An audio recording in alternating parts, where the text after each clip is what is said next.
Let's be honest. This might sting a bit.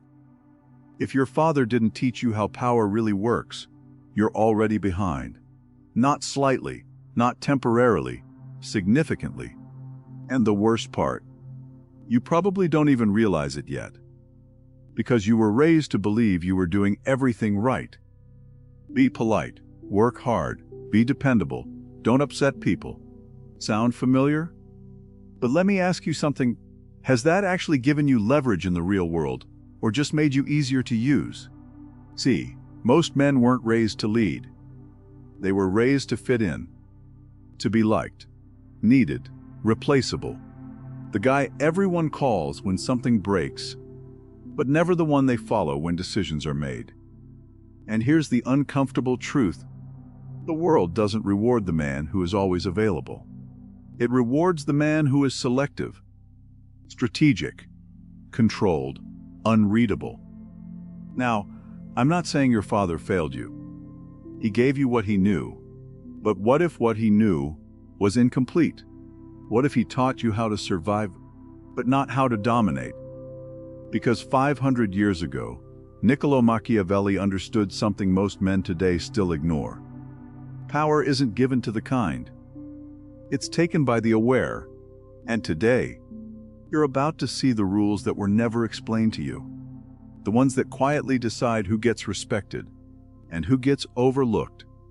This isn't motivation. This is calibration. Let's see who's actually ready to hear this. Because once you see it, you won't be able to unsee it. And after today, you won't move the same way again. Let's begin. At some point, if you're honest with yourself, you felt the crack. That moment when reality didn't match the script they handed you as a kid. It wasn't loud, it wasn't dramatic, it was subtle. A friend who smiled at you, then talked behind your back. A workplace where effort meant nothing unless you were connected. A relationship where the more you gave, the less you were valued. That's where the illusion started breaking, not all at once, but piece by piece, until something inside you stopped trusting the rules you were raised on. Because the truth is, you weren't raised to win, you were raised to behave, to be manageable, predictable, easy to control. Be a good man really meant, don't challenge, don't dominate, don't disrupt. Stay in line, and you followed it, because as a boy you don't question the blueprint, you inherit it. You believed that effort would be recognized, that loyalty would be returned, that honesty would protect you. And for a while, that belief feels safe. Until reality forces you to confront something darker. Picture this. You stay late, you do everything right, you carry more than your share, and when promotion comes, it goes to someone who barely shows up, but knows the right people. Or worse, you invest in someone, give attention, time, energy, and slowly you feel the shift, respect fading, interest dropping, until you're no longer desired, just expected. That moment hits different. Not because it hurts, but because it exposes something. The game you were playing wasn't the real one. And that's where most men break. Not externally, internally. Because now you're split between two identities. The one you were taught to be, and the one reality is forcing you to become. One says, stay good, stay fair, stay patient. The other whispers, adapt or get used. And if you ignore that second voice, life will keep humiliating you until you listen. Here's the part no one says out loud. The world doesn't reward intention. It rewards leverage. It doesn't care how pure you are. It measures how effective you are. And once you see that clearly, you can't unsee it. The man who understands this stops moving like everyone else. He stops expecting fairness because he realizes fairness is a story told to keep people compliant. He stops projecting his values onto others because he understands most people act based on advantage, not principle. This is exactly what most fathers never passed down, not because they were weak men, but because they were shaped by the same illusion. They taught survival, not power, stability, not dominance. And now you're left to figure out the missing piece on your own, usually after you've already paid the price for not knowing it. And let's be precise here. Protection is not preparation. Being shielded from harsh realities doesn't make you stronger, it delays your exposure. It creates a controlled environment where you never develop the instincts required to navigate real pressure. So when you finally step into the world without that protection, everything feels like betrayal, when in reality it's just the first time you're seeing the game clearly. There's a man you've already encountered, maybe at work, maybe in social circles. He doesn't talk much. He doesn't chase validation. He doesn't react emotionally. And somehow, people treat him differently. They don't test him the same way. They don't take liberties with him. That's not random. That's awareness. That's a man who saw through the illusion early and adjusted. Now here's where it becomes your responsibility. Being conditioned isn't your fault. Staying conditioned is. Continuing to operate with a child's understanding in an adult world, that's a decision. And it's a decision that costs you respect, positioning, and control over your own life. So the shift is simple, but not easy. Stop expecting the world to meet you at your values. Start reading it for what it is. Stop playing fair in a game that isn't. Start playing aware. Because once you truly see, everything changes, not overnight, but permanently. Look closely at your life for a second. Not what you tell people, not the image you try to project, but the patterns. Who calls you when they call you and why? Because there's a quiet truth most men avoid confronting. You're not respected, you're relied on. And those are not the same thing. One gives you influence, the other turns you into a tool. You've lived this already, even if you never named it. The message pops up, "Hey bro, can you help me with something real quick?" And you already know how it ends. It's never quick, it's never reciprocal, and somehow your time becomes less important than their convenience. And you say yes, not because you want to, but because saying no feels uncomfortable. That's the conditioning. That's how it starts. Small compromises repeated often enough until your identity becomes the guy who's always available. At first, it feels like respect. People praise you. You're a real one, always there, solid guy. But pay attention to the subtext. They're not admiring your standards, they're benefiting from your lack of them. Because the moment you stop, the moment you hesitate, the moment you say no, watch the shift. The tone changes, the appreciation disappears, and that's when it hits you, it was never respect, it was access. There's a micro scene I want you to replay.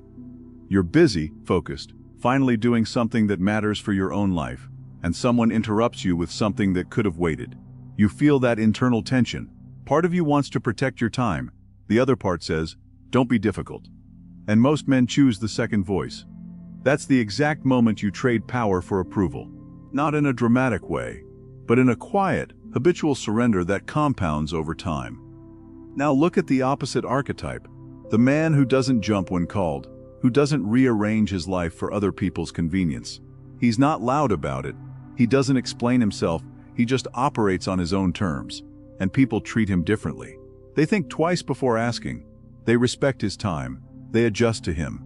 Not because he demanded it, but because he never positioned himself as available on demand. This is where most men get it wrong. They think being needed equals being valued. It doesn't.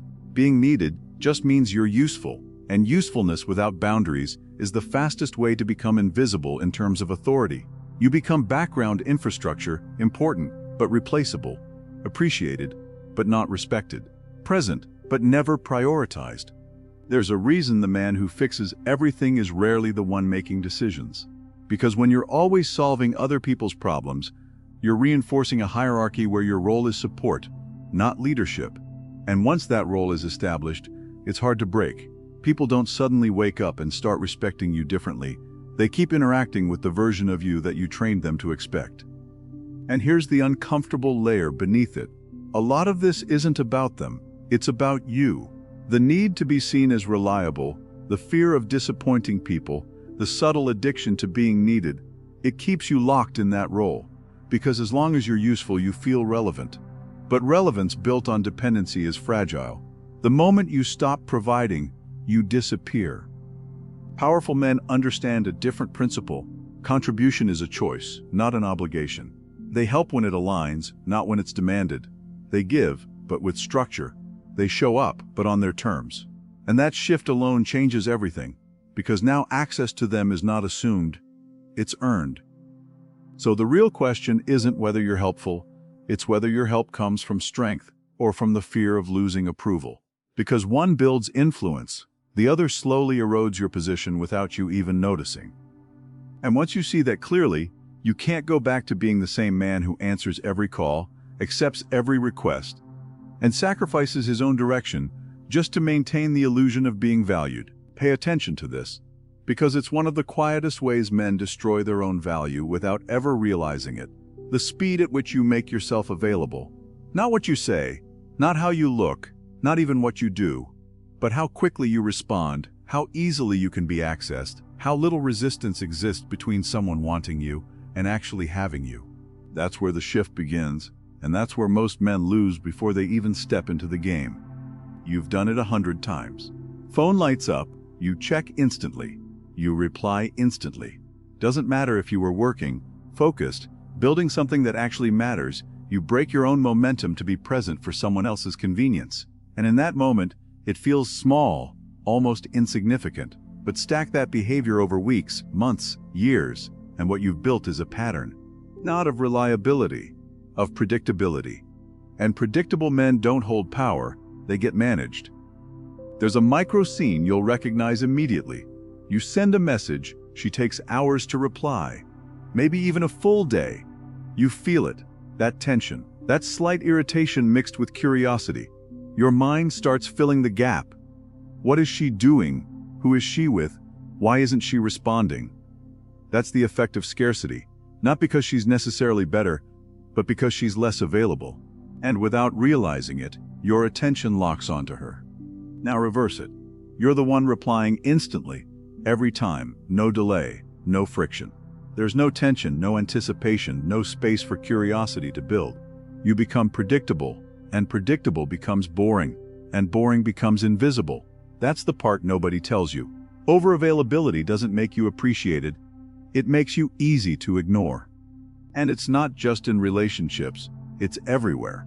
The guy who always answers immediately at work is the one people overload. The friend who always says yes is the one people don't think twice about canceling on. The man who is always there becomes background noise, not because he lacks value, but because he gives it away with no filter. This isn't about playing games, it's about understanding perception. Scarcity is not manipulation, it's structure. It's the natural consequence of a man who actually has priorities, focus, direction.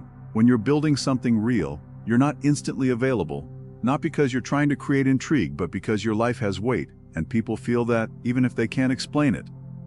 Here's where it gets uncomfortable. A lot of men aren't available because they're valuable, they're available because they're waiting. Waiting for a message, waiting for attention, waiting for something external to validate them. So when that notification hits, they respond immediately because for a second it feels like relevance, like they matter. And that's the trap. You're trading long-term respect for short-term validation. Powerful men operate differently. Not louder, not more aggressive, just more controlled. They don't rush. They don't react instantly. They create space, and in that space they observe, they decide, they move on their own timing. There's no urgency to prove anything, no need to maintain constant presence. And that alone shifts how people engage with them. Because when access to you is limited, it becomes intentional. People think before reaching out. They value the response when it comes. They don't assume, they anticipate. And anticipation is where value is built. Not in constant exposure, but in controlled absence. So understand this clearly. Your time is not just time. It's positioning. It's leverage. It's the difference between being pursued and being taken for granted. The moment you treat it like it's infinite, everyone else will too. There's a moment most men don't notice. The exact second they lose control, not physically, not externally, but internally. It's when something hits you, a comment, a tone, a look, a message left unread, and you feel that spike. Anger, frustration, jealousy, urgency. It rises fast, almost automatic. And before you even process it, you react. You reply too quickly. You say more than you should. You try to regain control by force. And in doing that, you hand control over completely. Because here's the uncomfortable truth. The moment someone can predict your emotional reaction, they can control your behavior. And most men are painfully predictable. Push their ego, they react. Question their value, they overcompensate. Pull back attention, they chase. Apply guilt, they fold. It's mechanical, almost scripted. And the people who understand this use it without hesitation. Think about a recent situation. Someone disrespected you subtly. Not enough to justify an explosion, but enough to provoke you. And instead of staying still, you reacted. Maybe you raised your voice, maybe you tried to prove a point, maybe you sent that long message explaining yourself. And afterward, there was that quiet realization. You didn't gain ground, you lost position. Because you showed exactly where your buttons are. That's how manipulation works. Not through force, through emotion. One well-placed comment, one strategic silence, one shift in behavior, and suddenly you're the one adjusting, chasing clarity, trying to rebalance something they destabilized on purpose. And the worst part is, it feels real, it feels justified. That's why it works. Now look at the opposite dynamic. The man who feels everything, but reveals nothing prematurely. He gets provoked, and there's no immediate reaction. No rush to respond, no need to defend, no emotional leakage, just stillness. And that stillness creates pressure, because when people can't read you, they start second-guessing themselves. They lose their leverage. The dynamic flips, not because he said more, but because he refused to react on command. This is where most men misunderstand what it means to be cold. They think it's about suppressing emotion, becoming numb, disconnected, but that's weakness in disguise. Real control isn't the absence of feeling, it's the mastery of timing. You feel anger, but you don't act from it. You feel attraction, but you don't lose structure because of it. You feel pressure, but you don't rush decisions just to escape discomfort. There's a gap, a small window between stimulus and response. Most men collapse that gap instantly. Something happens, they react. No filter, no delay, no control. But powerful men expand that gap. They pause, not visibly, but internally. And in that pause, everything changes. Because now they're not reacting, they're choosing. Picture this, someone tries to bait you into an argument. Tone shifts, words get sharper, tension builds. They're expecting you to meet them at that level. That's the trap, because the moment you engage emotionally, you're playing their game. But if you don't, if you stay measured, controlled, almost indifferent, the entire structure collapses. They lose momentum. They expose themselves. And you stay in position. This applies everywhere: business, relationships, social dynamics. The man who reacts emotionally becomes easy to steer. The man who controls his internal state becomes difficult to move, and difficulty creates respect, not because you demand it, but because you're no longer predictable. And here's the deeper layer. A lot of emotional reactions aren't about the present moment. They're tied to old patterns, old insecurities, old conditioning. You're not reacting to what just happened. You're reacting to what it represents. Disrespect, rejection, loss of control. And until you recognize that, you'll keep getting pulled into the same cycles, different faces, same outcome. So the shift is precise, not loud, not dramatic. You stop reacting instantly. You observe first. You question the intent behind what's happening. You delay your response until it's yours again. Not triggered, not forced, not emotional. Controlled. Because in the end, the man who controls his reactions controls how the world interacts with him. And the man who doesn't is just responding to stimuli, like everyone else, thinking he's in control when he's being led. There's a version of you that keeps getting praised and slowly destroyed at the same time. The good guy. The one who understands, who tolerates, who gives people another chance, then another, until there's nothing left of him but exhaustion and quiet resentment. And the worst part is, on the surface, it looks noble. People call you mature, patient, solid. But beneath that, you know the truth. You're not choosing peace. You're avoiding confrontation. You're not being kind. You're being afraid to be disliked. There's a moment you've lived through, maybe more than once. Someone crosses a line, subtle or obvious, and you feel it immediately. That internal signal, tight chest, slight tension, a voice saying, "This isn't right." And instead of acting on it, you override it. You justify it. "It's not that serious. I don't want to create drama. I'll let it slide." That right there, that's the moment you betray yourself. Not loudly, not dramatically, but in a quiet decision that teaches people exactly how far they can go with you. And they learn fast. Because people don't test boundaries once, they test patterns. If you tolerate something once, they'll repeat it. If you tolerate it twice, they'll normalize it. And eventually, what once bothered you becomes the standard you live with, not because they forced it on you, but because you allowed it. That's the uncomfortable truth most men avoid. You're not just a victim of disrespect, you're a participant in it. Now here's where it gets heavy. The moment you decide to change, the moment you stop tolerating, stop over-explaining, stop bending, people react. Not all of them, but the ones who benefited from your old version will. They'll call you different, cold, selfish. They'll say you've changed, and they're right. You did, because the version of you they preferred was easier to use. There's a micro scene that exposes everything. You say no, calm, direct, no justification. Just no. Watch what happens next. The silence, the shift in tone, the subtle pressure, maybe even guilt. Come on, it's not a big deal. You've always helped before. That's not a request. That's an attempt to pull you back into a role you're trying to outgrow. And most men fold right there.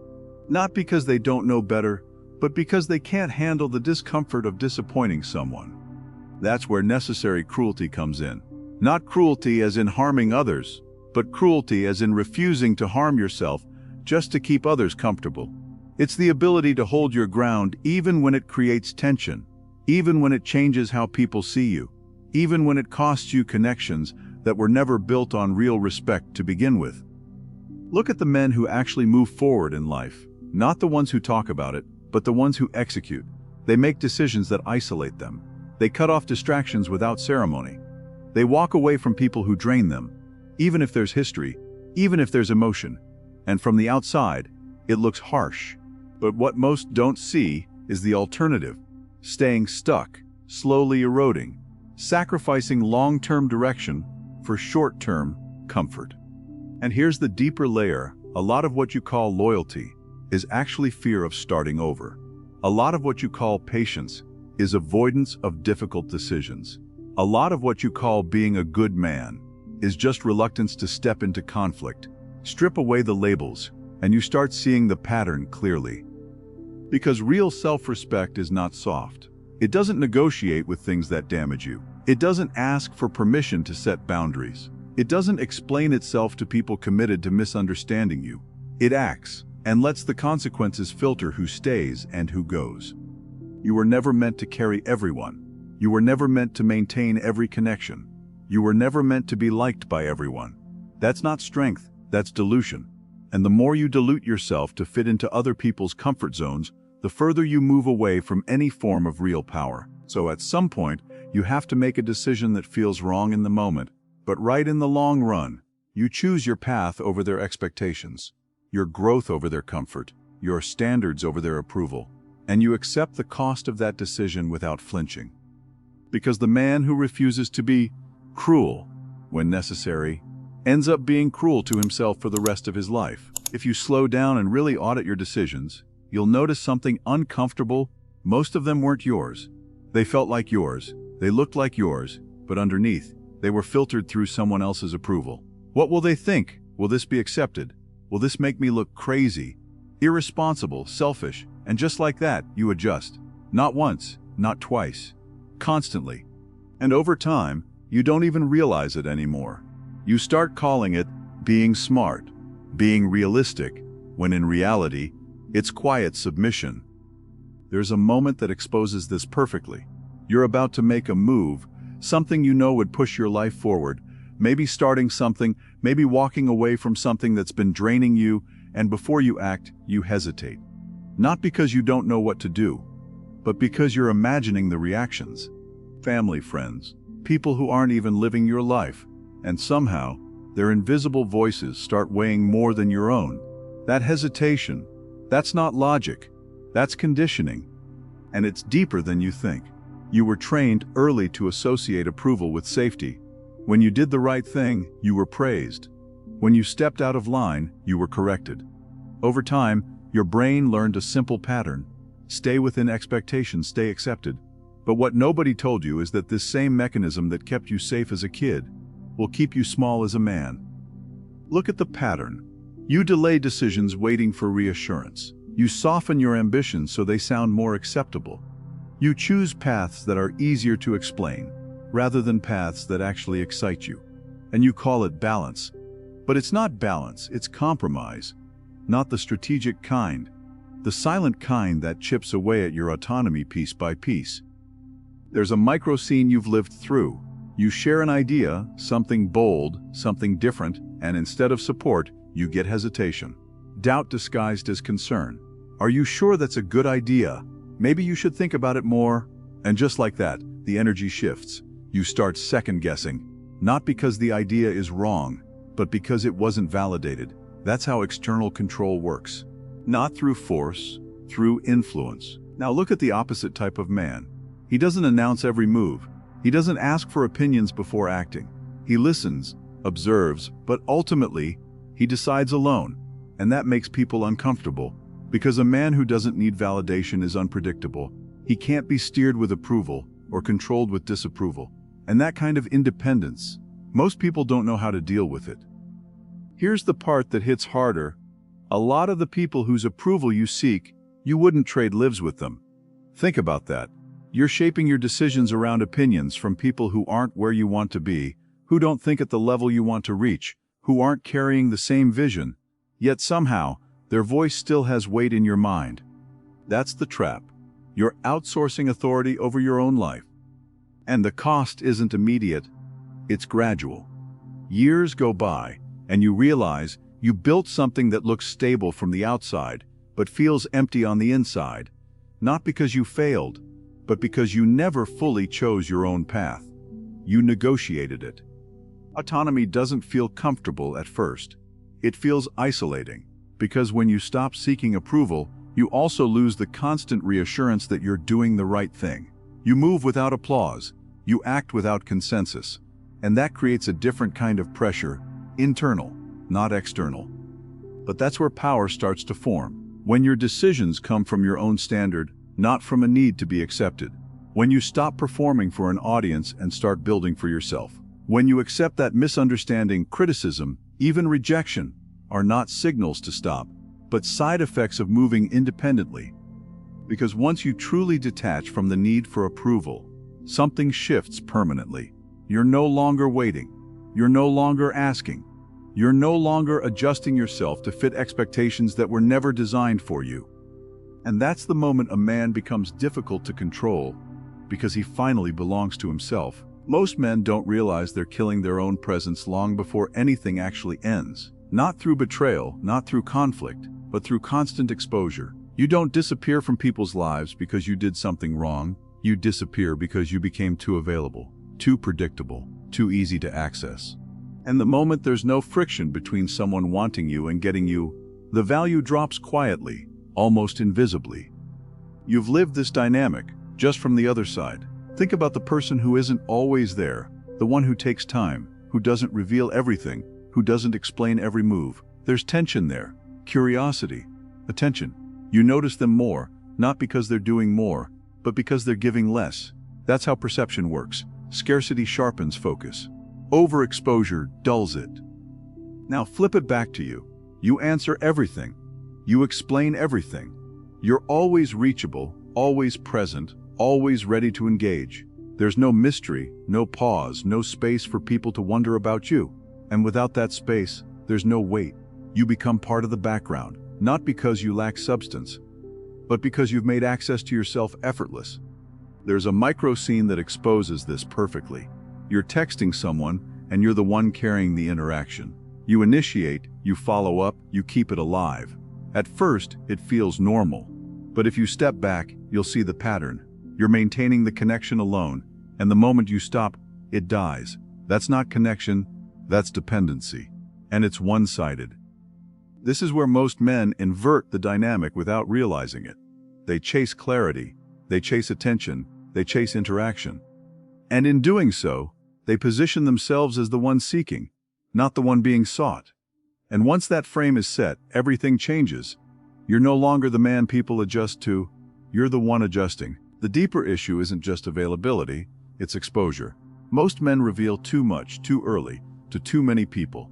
They explain their decisions, their plans, their thoughts, their emotions, constantly. There's no filter, no layers, no control over what gets seen and what stays internal. And without that, there's no depth left to discover, no intrigue, no reason for people to lean in. Look at men who carry real presence. Not loud, not performative, but grounded. They don't rush to speak. They don't feel the need to fill every silence. They don't give you their full story in the first interaction.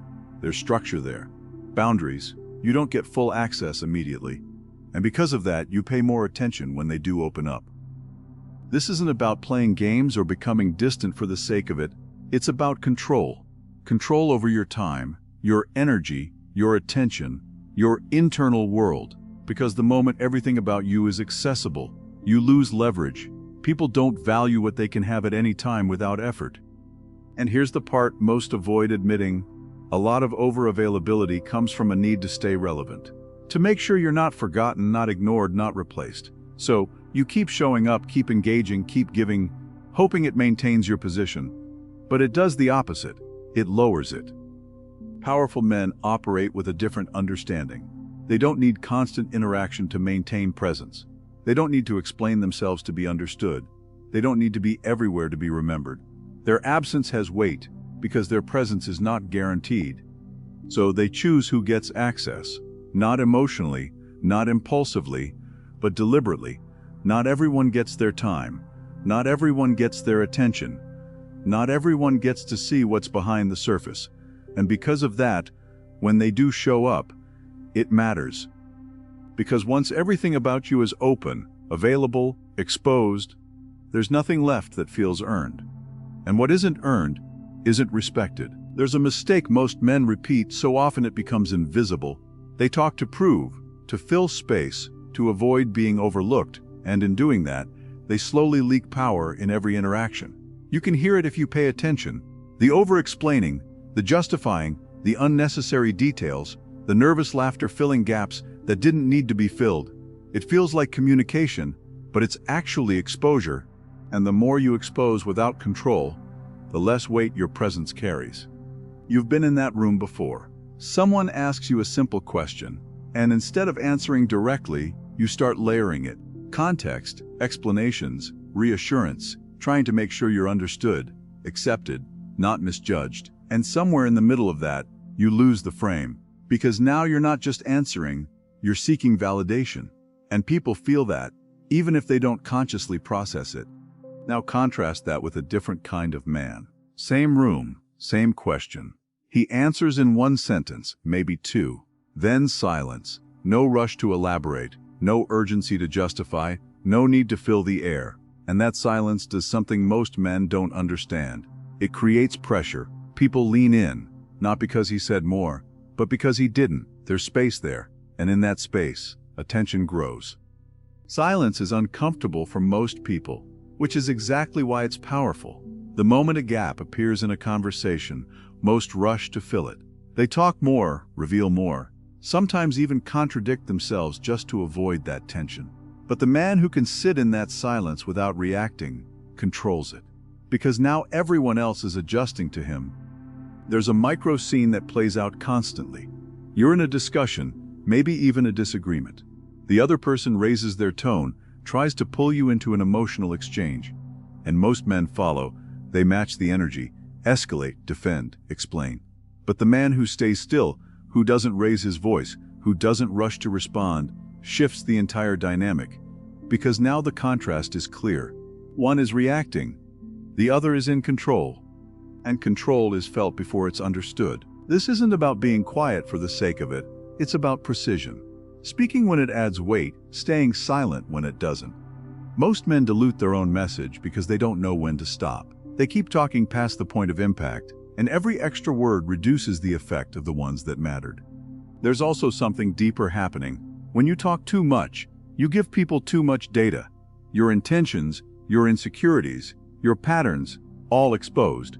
And once people can read you easily, they can predict you. And once they can predict you, they can position themselves accordingly. That's how you lose leverage without realizing it. Now think about presence. Not what you say, but how you exist in a space. The way you walk in, the way you sit, the way you hold eye contact, the way you don't rush to speak. That alone communicates more than most men realize, because presence isn't built on volume, it's built on certainty.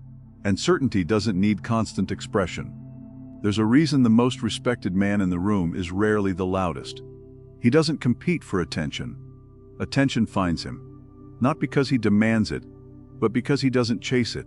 He's comfortable being still, and that stillness creates contrast in a world full of noise. And here's where it becomes strategic Silence forces others to reveal themselves. The more they talk, the more they expose their position, their intent, their weaknesses, while you stay measured, observing, choosing your moments.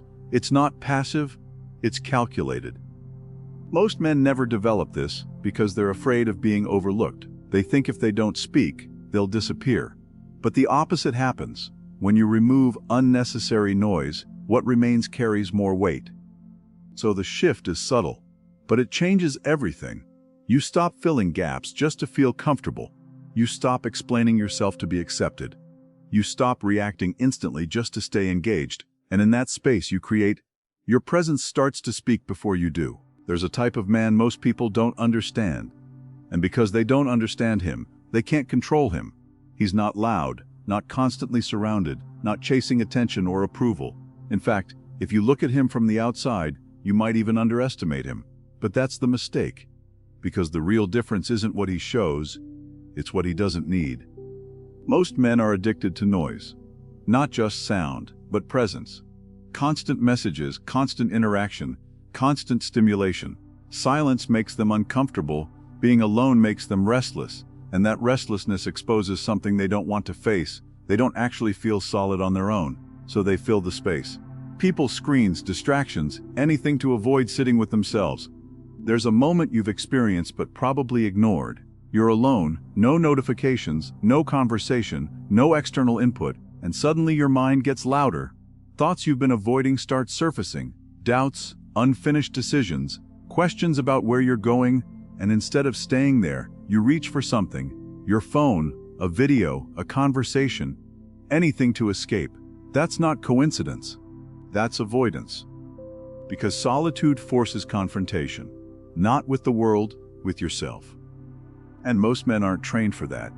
They're trained to perform, to engage, to respond, but not to sit still and face what's underneath. So they build identities around interaction, around being needed, being liked, being seen. And without that, they feel unstable. That's why they can be controlled so easily. You don't need to threaten them physically, just threaten their connection, their status, their sense of belonging, and they adjust immediately. Now imagine the opposite. A man who doesn't need constant contact, who can sit in silence without reaching for distraction, who doesn't rely on external feedback to feel grounded. That man moves differently, because his baseline isn't dependent on anyone else. He doesn't need validation to act. He doesn't need company to feel complete. He chooses interaction. He doesn't depend on it. There's a micro scene that reveals everything. Plans fall through. Someone cancels on you last minute. Most men feel it, that drop. Frustration, maybe even insecurity. What now? What should I do? And they immediately look outward to fill that gap. But the man who's built in solitude doesn't scramble. He doesn't need replacement plans. His time is already his. The absence of others doesn't create emptiness. It creates space. And in that space, he builds. That's where clarity comes from.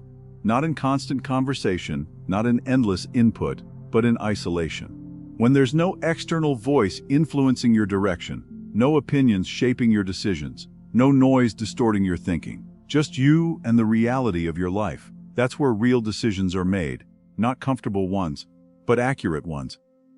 Here's the deeper layer most men miss. Dependence creates leverage. The more you need people, the more power they have over you. Need approval, and they can withhold it.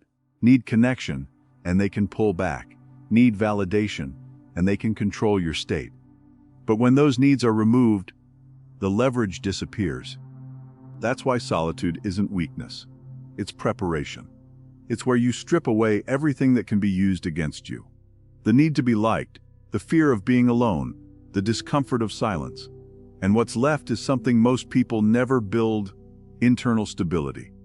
Not fake confidence, not performance, but real grounding, the kind that doesn't shift based on who's around you or how they respond to you.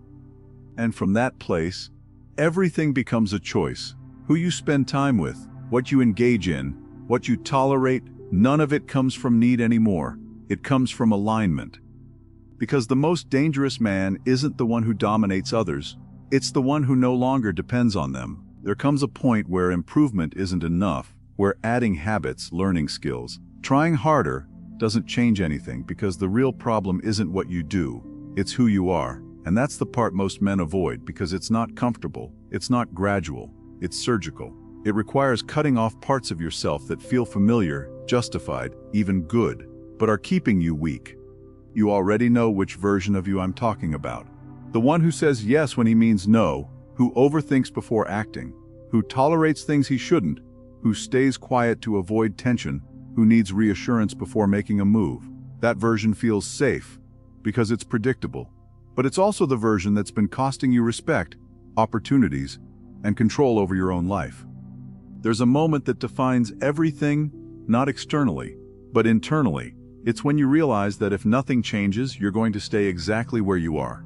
Same patterns, same reactions, same outcomes, just older. And that realization hits different, because now it's not about potential anymore. It's about consequence. Most men try to evolve without letting go. They want confidence, but keep the habits of insecurity. They want respect, but keep the behaviors that invite disrespect. They want control, but keep reacting emotionally. That doesn't work. You can't stack strength on top of weakness and expect it to hold. Something has to go. There's a micro scene that exposes this clearly. You're in a familiar situation, one you've lived through before. Someone tests you, directly or indirectly, and you feel that split second where you can either respond the way you always have or do something different. That moment is where identity shifts, not in theory, in action. And most men fail right there, because the old response feels easier, automatic, comfortable. But that comfort is the trap, because every time you repeat the same reaction, you reinforce the same identity. You're not just behaving a certain way, you're becoming that person again, and over time it hardens. It becomes who you are. Not because it's true, but because it's repeated. Reinvention isn't about adding layers, it's about removing them.